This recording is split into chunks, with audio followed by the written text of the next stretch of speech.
close your eyes. Imagine it's 1964. You're in London, the city humming with restless anticipation. The air carries the sound of laughter, typewriters clattering in newspaper offices, and the faint hum of radios playing the newest sensation, the Beatles. Tonight, you are not just a listener. You are living this day with them, walking beside them, sharing in the chaos, the joy, and the intimacy of a cultural moment that shaped generations. The day begins in a modest London hotel. Your curtains sway gently as pale sunlight spills into the room. Outside, the chatter of early risers mixes with the roar of a passing double-decker bus. A faint breeze carries the smell of coal smoke and fresh bread from a nearby bakery. Downstairs, in the hotel lobby, you hear it. Excited voices whispering about tonight's show. A newspaper left on the table has bold headlines. Beatlemania sweeps the world. On the street, young fans are already gathering. Scarves wrapped tightly, posters clutched in gloved hands. Some carrying portable cameras, hoping to catch a single glimpse of their heroes. You arrive at Abbey Road. The air inside smells of varnished wood, dust warmed by glowing tube amplifiers, and freshly brewed coffee poured into mismatched mugs. John Lennon adjusts his guitar strap, flashing a sly grin. Paul McCartney hums absent-mindedly, scribbling a lyric on a scrap of paper. George Harrison quietly tunes, his expression calm and precise, while Ringo Starr taps a playful rhythm against a wooden chair. They notice you. Lennon waves, McCartney winks. For a moment, you're not an outsider. You're folded into their little universe, present in the hum of anticipation before the first chord strikes. The first notes of "She Loves You" burst through the speakers. The sound is raw, unpolished, yet electrifying.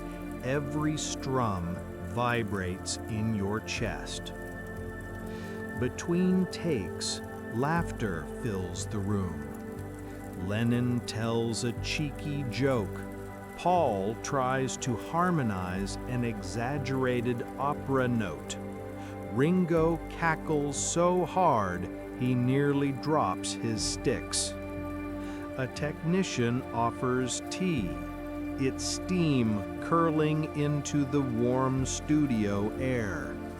The smell mingles with cigarette smoke, ink from notepads, and the faint metallic tang of amplifiers heating up. Later, you walk with them into the streets of London. The city is alive. Shop windows covered in Beatles posters, radios blasting their songs into open air, and teenagers squealing as they spot even the hint of a Beatle haircut. A record shop door jingles as you pass.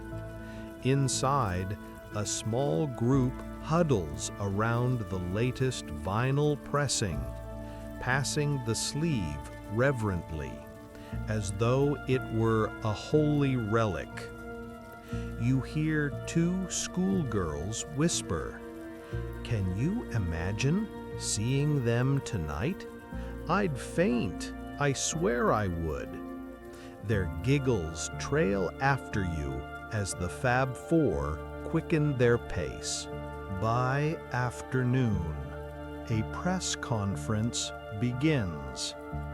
Flashbulbs explode like miniature lightning storms. Reporters shout questions over one another.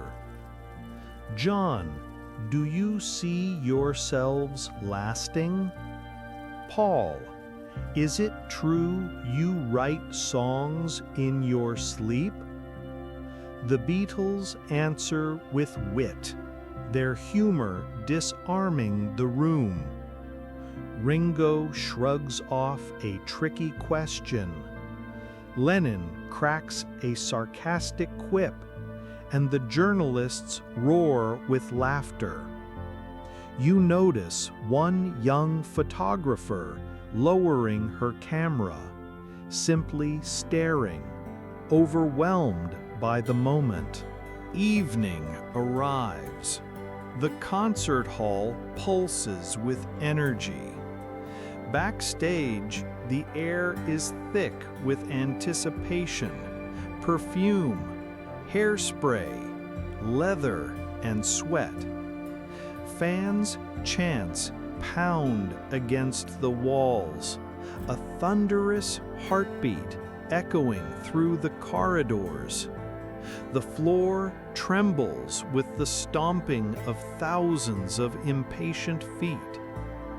The Beatles form a huddle. You catch fragments of their whispers, encouragement, inside jokes, reassurances. For a brief second, they look like boys again, not icons. Just four friends bracing themselves before stepping into immortality. The curtain rises. The roar is immediate, piercing, primal, unstoppable.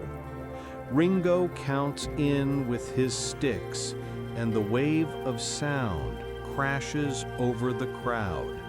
Drums, guitars, voices entwined in perfect harmony. You feel the floor shake beneath you. Fans cry, scream, collapse against one another.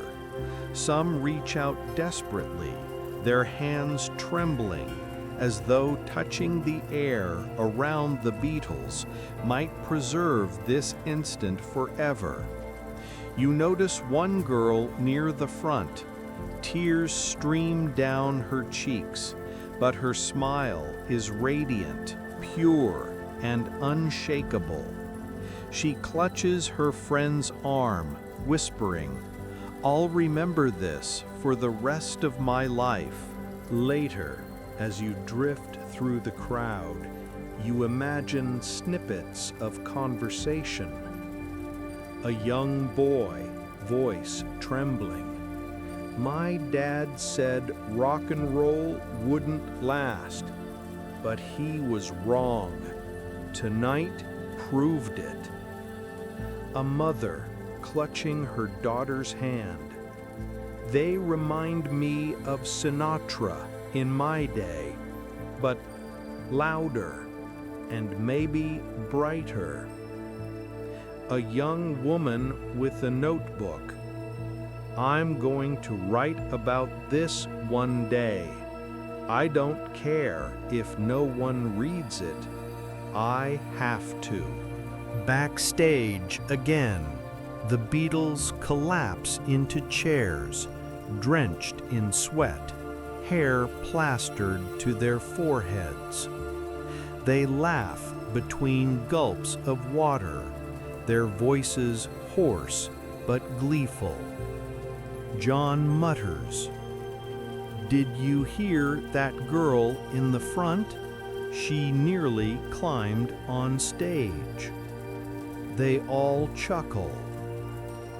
Paul pulls out a scrap of paper, jotting down a lyric. Even exhausted, the music never leaves them. You step out into the London night. Street lamps glow golden, and the cool air smells of rain-soaked cobblestones. The city is alive in a quieter way now. Groups of fans huddled together, rehashing every detail of the concert. Laughter and singing drift through the streets as if the show never truly ended. A group of young men hum "I Want to Hold Your Hand" in unison, their voices echoing against brick walls. Strangers join in, harmonizing badly but joyfully. For one night, the entire city is the chorus.